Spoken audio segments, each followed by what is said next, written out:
পরেছেন হলুদ রঙের শাড়ি, কপালে লাল টিপ। শ্বশুর বাড়ির সরস্বতী পূজা বলে কথা, তাই তো লক্ষ্মী বউয়ের মতো পরিবারের সকলকে নিয়ে সরস্বতী পূজা করলেন কোয়েল মল্লিক। আর সেই মুহূর্ত ভাগ করে নিলেন ভক্ত অনুরাগীদের সঙ্গে।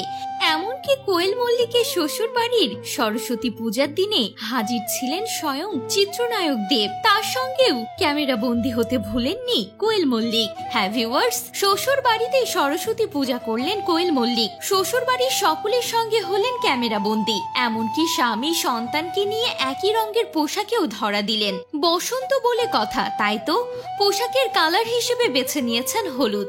স্বামী ও সন্তান পরেছেন হলুদ রঙের পাঞ্জাবি, আর কোয়েল ধরা দিলেন হলুদ রঙের শাড়িতে।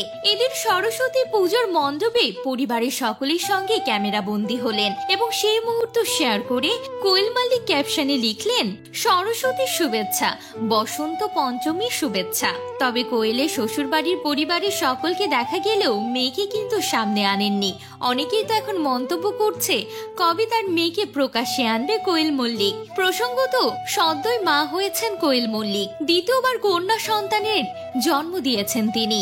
কন্যা সন্তান জন্মের পর এটা প্রথমবার সরস্বতী পূজা, তাই তো জমিয়ে শ্বশুর বাড়িতে সরস্বতী পূজা দিলেন কোয়েল মল্লিক। তিনি প্রকাশ্যে আসলেও এখনো মেয়েকে সামনে আনেননি। তবে কোয়েল কথা দিয়েছেন সে তো এখনো খুব ছোট, একটু বড় হলেই সকলের সামনে প্রকাশ্যে আনবেন নিজের মেয়েকে।